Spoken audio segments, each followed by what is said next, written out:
très heureux de me tenir devant vous. Comme vous pouvez le remarquer, je me sens en famille.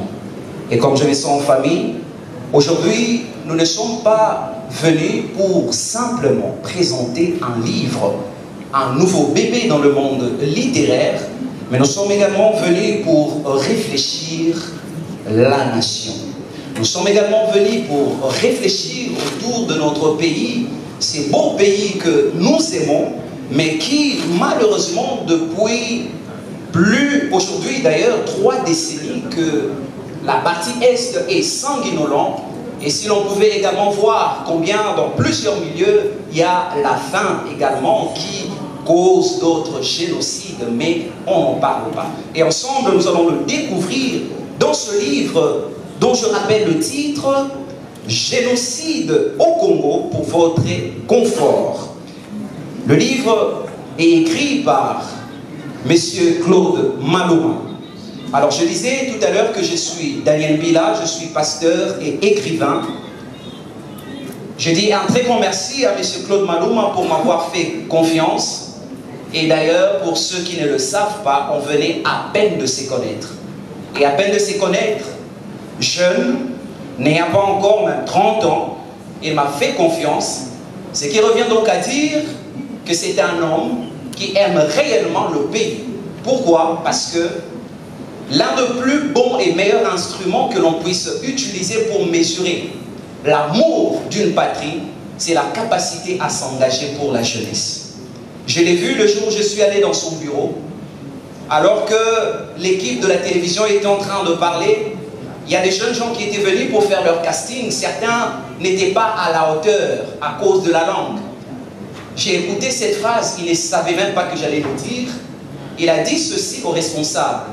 C'est vrai qu'aujourd'hui, ces jeunes gens n'ont pas la compétence, mais vous êtes là justement pour les aider à acquérir cette compétence. S'il y a une dame qui n'est pas capable de prester à la télévision, placez-la au moins à la radio ou soit dans une émission Lingala et vous verrez au fil du temps, la personne va acquérir des compétences qui feront en sorte que l'on puisse mieux l'apprécier. 59, le génocide de 1994. Comme arme de guerre, et nous restons silencieux, nous sommes complices. Je ne saurais rester tranquille car c'est mon pays. Ceux qui souffrent sont mes frères et sœurs, ce sont nos parents. Je n'ai pas voulu me taire, je vous demande de ne pas se taire. Puisque le silence est complice, car je ne peux concevoir qu'un homme comme M. Paul Kagame, que j'appelle le nouveau Hitler d'Afrique, continue à semer la terreur dans mon pays, sans que personne n'ose poser le doigt. Et dans ce même pays ici, il y a quelques temps, si vous citez le nom de Kagame, vous serez arrêté. Vous ne pouvez même pas parler du Rwanda. Et nous avons accepté ça. J'ai trouvé ça insoutenable. J'ose croire que vous êtes ici en séjour parce que vous avez choisi de ne plus être complice de ces événements-là. J'ai pris 4 années de ma vie pour écrire ces livres. Il y avait juste une petite personne, des personnes qui sont ici, qui savaient que j'écrivais. Je vois quelques-uns ici.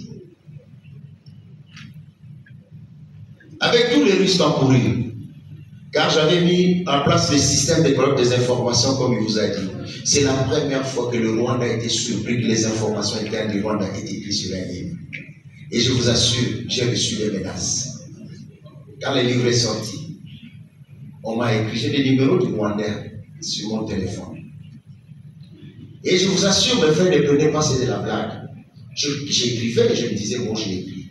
Pour sortir des livres, c'est là où j'ai réalisé que le pays est en danger. Je me retrouve en France.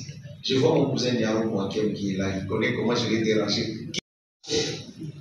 J'ai fait des grandes éditions. J'étais à Paris, je suis resté pendant 1 mois. C'était pas...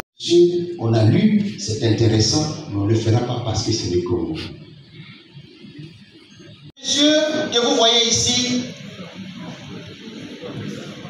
Tchombe parti, il était mal. Ils ont retourné à la Banque centrale. C'est M. Bourbé ici. Ils ont dit c'est pour l'État. Voilà d'où je viens. Voilà d'où je viens. Et on s'est retrouvé avec papa Momba un jour sur le... Ils ont pris la maison de force parce ils ont l'armée, parce qu'ils sont forts, parce qu'ils sont menacés, parce que tu ne peux rien. C'est là où vous voyez, quand vous voyez Claude Malouma aller dans les tribunaux, c'est pour aider des gens comme lui.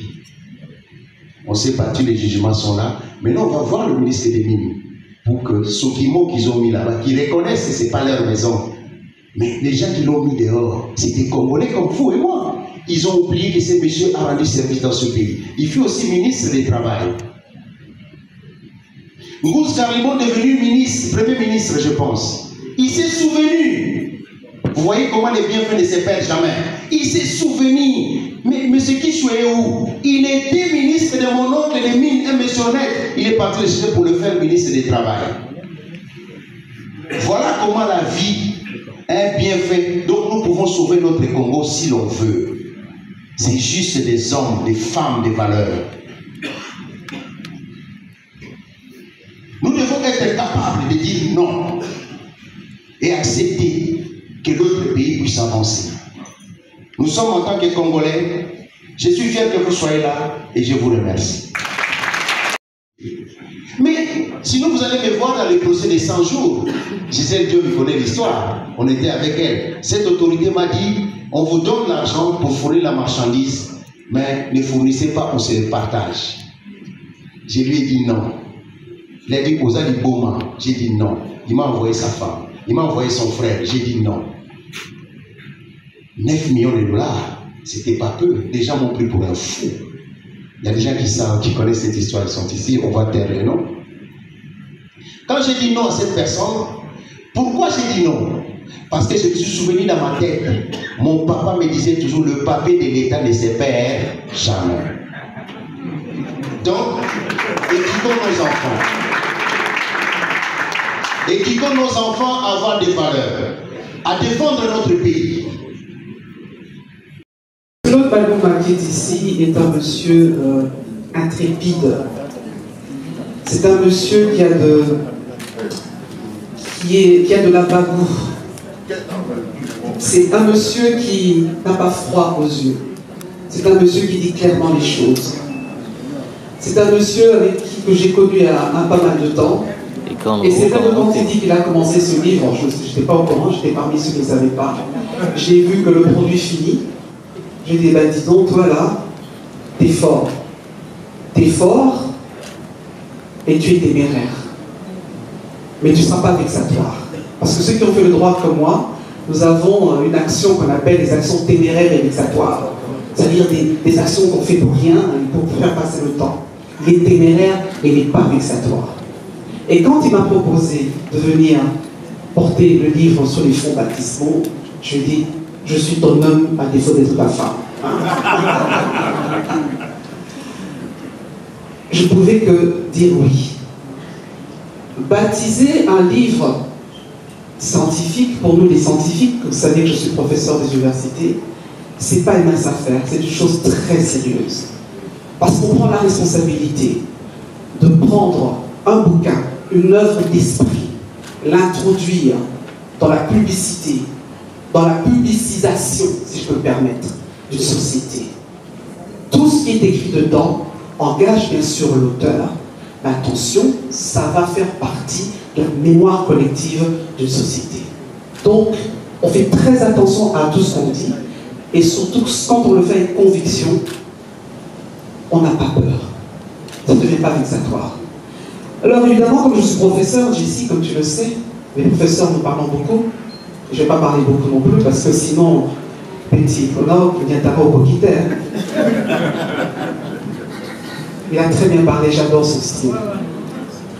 Je vais faire les choses différemment moi aussi. Au lieu de dire je te baptise, va. Je vais aussi montrer que je sais slammer. Elle est où ma slameuse là? Elle est où? Elle est partie. Je slame. Je ne vais pas le faire dans ce style-là, je n'ai pas pu retenir, c'est pas possible, l'âge que j'ai ne me permet pas de retenir. Mais je vais faire un poème. Un poème que j'ai fait hier soir vers minuit. Une petite inspiration comme ça quand je parle à lui et de son audace. ça donne ceci. Le titre, c'est quoi? C'est Génocide au Congo pour votre confort. Dans les entrailles d'une terre aux richesses infinies, où le cobalt et l'or scintillent sous la nuit, des vies s'éteignent dans un silence sourd, éclipsés par des écrans qui brillent toujours. Pour nos téléphones, nos bijoux, nos plaisirs, des mains saignent, nos cœurs expirent. Là où les rivières rougissent sous la douleur, le commerce illégal fleurit, étranger à la peur. Le Congo gémit sous un ciel indifférent. Ses enfants disparaissent sous le poids des géants. Mais qui entend leurs cris étouffés par l'effroi quand le confort du monde efface leurs droits? Regarde ma petite.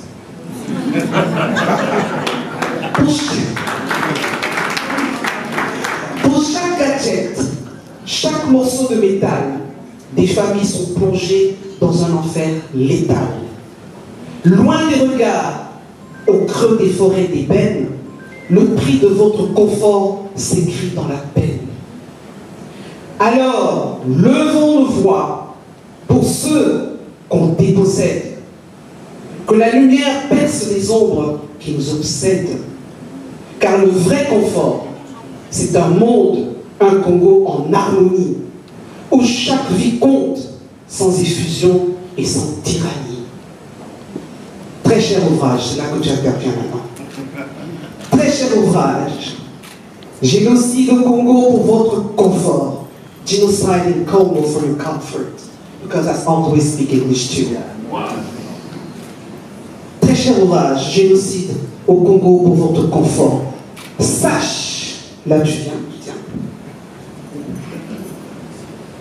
Sache que tu n'es pas un livre ordinaire.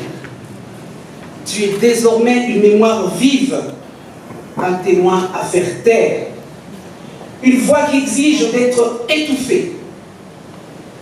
Excusez. Une voix qui exige d'être écoutée, un corps qui mérite d'être baptisé. Allons donc garnir les étagères de nos bibliothèques de ce trésor. Allons lire ces pages et écoutons ceux qui s'en dégagent pour que jamais la vérité ne s'efface et que la justice trouve enfin sa place. Va, reçois toutes les bénédictions nationales et internationales. Wow. C'était juste pour faire un peu différent. L'inspiration y était parce que c'est quand même un livre très prenant et très sérieux. On ne peut pas le lire à la légère. Donc j'avais voulu aussi contribuer avec une lourdeur, une gravité par rapport à ce qui se passe. Et comme vous le savez, le président de la République, qui est parmi les premiers à avoir dit le nom qui était tabou, le nom du pays qui était tabou, il l'a dit. Et on ne peut plus avoir peur. D'ailleurs, il nous a permis de ne plus avoir peur. Et c'est ainsi que ce livre contribue à ne plus avoir peur. Je vous remercie.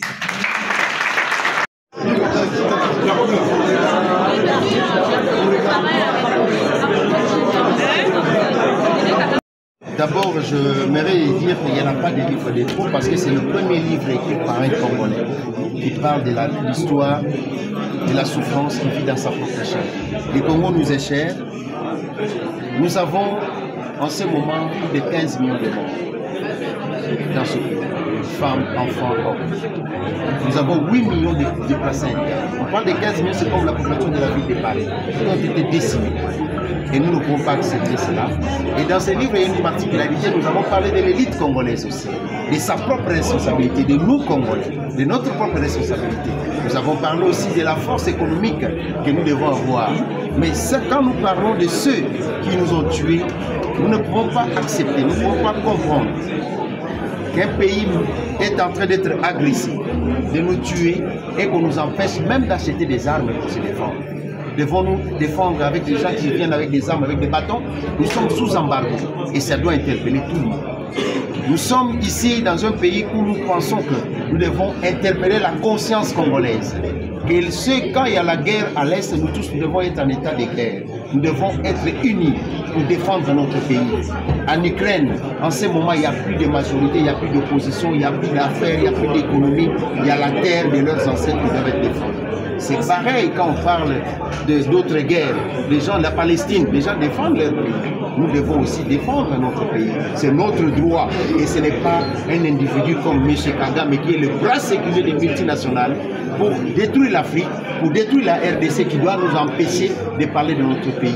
Nous ne devons plus accepter. Nous avons vu dans ce pays, nous avons des généraux, Tangana en l'occurrence, qui s'est s'avérer être général au Congo, mais caporal au Rwanda, et qui s'est déclaré lui-même devant la CPI.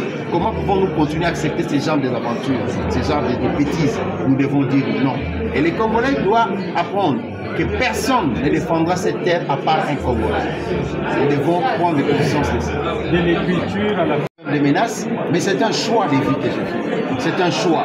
Le choix est que quand on a peur, on n'existe plus, on devient complice. Je ne veux pas être complice dans l'histoire. Parce que l'histoire nous jugera toujours. Lumumba est décédé à 35 ans. Je ne dois pas plus de Lumumba que les gens qui ont pillé le pays, qui ont volé. Ils sont dans l'oubliette. C'est-à-dire, ça doit nous interpeller tous. Nous avons le moyen, nous avons la volonté. Je vous ai présenté tout à l'heure un ancien ministre des Mines qui a été conscient, qui a refusé certaines choses, qui est un papa aujourd'hui. Mais ceux qui ont pillé, lui, il est resté dans l'histoire. Il y a des gens, si on le lève ici, les gens, la salle va crier. Oh, pas lui. Comprenez? Donc, leur avenir historique est décisif.